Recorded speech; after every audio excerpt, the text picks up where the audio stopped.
Hello, everybody, and welcome to Nathan on Shuffle and to my latest episode here of New Album Spotlight, the show where I put the spotlight on a new album in progressive rock that I feel deserves some highlighting and attention. And today I've got one of the masters of the genre, one of the long-standing bands that I definitely talk quite a bit about on the channel. We've got Jethro Tull and their new album, Curious Ruminant. And I feel like I'm obligated to talk about this as the prog person on YouTube, the nicest guy on prog YouTube, and I love classic prog bands, and anytime they release a new record, I want to talk briefly about it and my impressions and thoughts on it. This might not be quite as long form of a review as some of my others, because my thoughts are fairly brief on this one, but I felt it was still worthy of bringing it up and talking about kind of where I'm at and where my head's at with this new Jethro Tull release.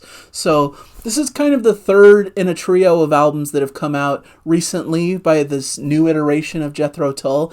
The first was the Zealot Gene in 2022. Then we had Rock Flute in 2023. Now, 2 years later from that one, we get Curious Ruminant. The stable Jethro Tull core band members are here, David Goodyear, John O'Hara, and Scott Hammond. They're joined by a new guitarist, Jack Clark. And then we've got some contributions on this record from previous members, Andrew Gidding and James Duncan.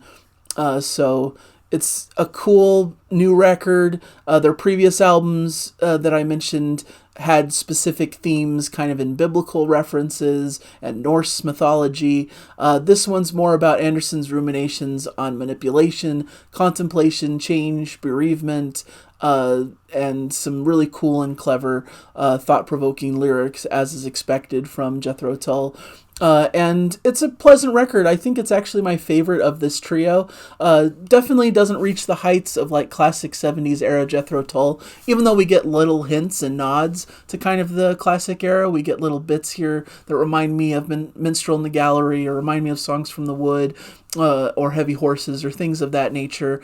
We get a sound that's very folky, very organic sounding. I feel like a lot of the tracks stay in this kind of mid-tempo region. There's nothing too furious or fast or heavy on this record. It just stays in this kind of folky, lighter, pretty vein, which I really appreciate and like. The big elephant in the room is Ian Anderson's vocals, which have weathered over time. He just doesn't have the same quality that he had back on those classic records. I think everyone can agree on that. So he's kind of adopted this sing-talking kind of style, which isn't really my favorite personally, and takes away from the record just a slight bit. But I think he adapts as best as he can. You know, aside from bringing on a new singer to take on this role, if he's going to be the one doing the vocals, this is about the best you can expect, and I think he does as well as he can with it. And it's going to be up to your personal taste and preference if you're okay with it or not. And to kind of make up for his vocal limitations, I feel like he really puts the prominence on his flute work, which sounds fantastic throughout the record, as it always does.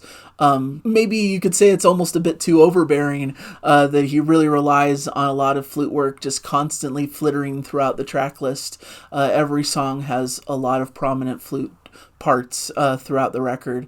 But I like the organic instrumentation here. I like hearing a bit of mandolin and acoustic guitars and some cool accordion, giving this a lot of flavor and a lot of that kind of classic style. The first few tracks are all kind of similar to me in the same kind of mid-tempo folky vein. Puppet and the Puppet Master has some cool furious flute work, some accordion in the background, cool little instrumental breakdown in there, which gives some guitar and Hammond organ solos. Curious Ruminant was the first single, I believe, that came out from the album, the title track. Once again, has similar vibe, a driving rock beat, some acoustic guitar and flute. Has a serviceable guitar solo partway through it. And so we continue in that vein through the next few tracks as well, keeping this kind of folksier sound. Dunsinane Hill has a bit of a lighter, more ballad-esque feel, some beautiful flute and accordion playing in tandem. and a bit of that spoken word kind of style. Tipu House was another track that was released early, a single track, a bit of a more upbeat and folkier vibe to it, similar instrumentation as the rest of the record. Savannah of Paddington Green is another nice folky ballad, but doesn't really feel like it has too much to differentiate itself from the previous tracks.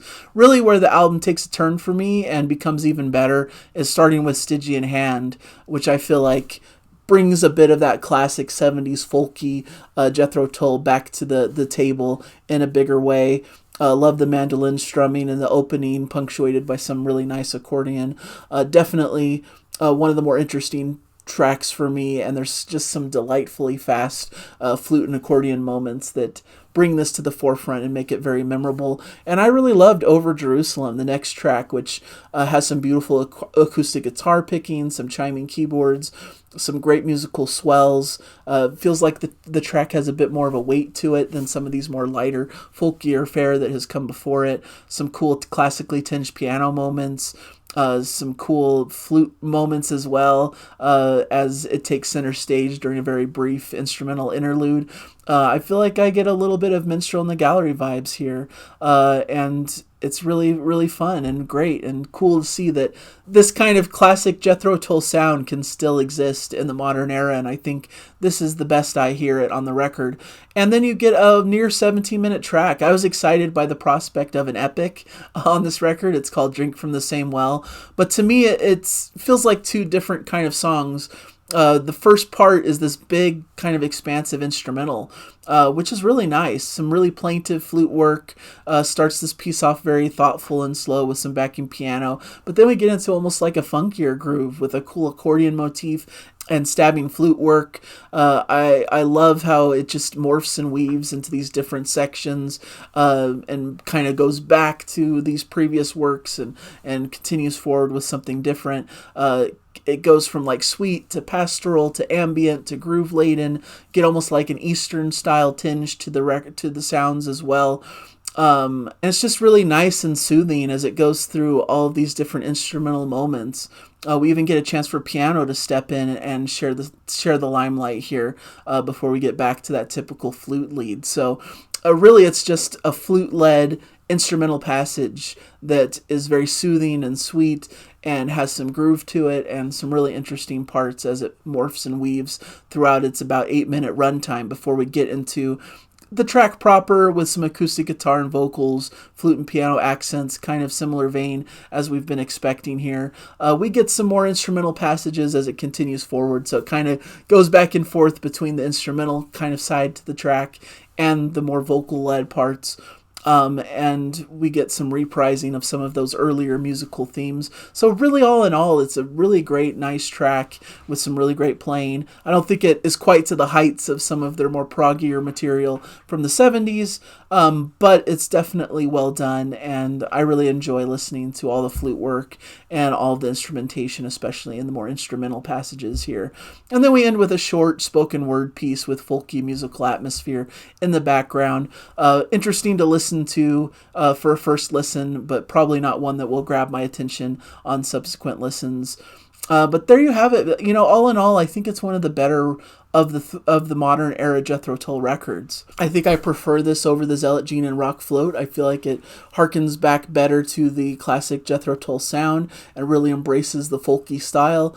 And I think it's just really contemplative and beautiful and has some thought-provoking lyrics and showcases that Ian Anderson still has something to say in the modern era. So, enjoyable record. I really liked a lot of parts of it, and I was pleasantly surprised that it sounded as good as it does.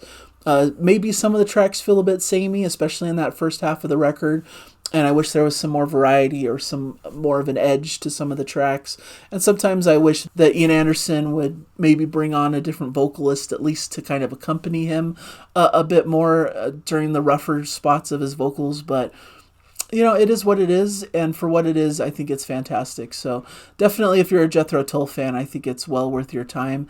And let me know in the comments. I'm sure many of you have heard this record, and I'd love to know kind of the general thoughts behind how the fans are perceiving this one. If they love it, and what their thoughts are in comparison to the Jethro Tull catalog at large. So there you have it. Those are my thoughts on the record. Hopefully you appreciated this review. Like I said, just kind of my own personal reflection on the record and how I hear it. I definitely am not criticizing it or bringing it down, and I'm definitely also not saying it's to the same heights as the classic period of the band, but I think it's just a really solid record. And if you like Jethro Tull, then you should like this.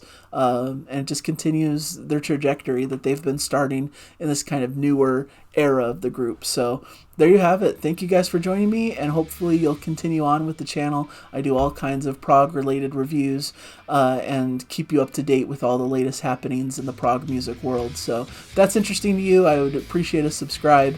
And thank you to all those who've been following and supporting me. Thank you guys, and enjoy the music. Bye, everybody.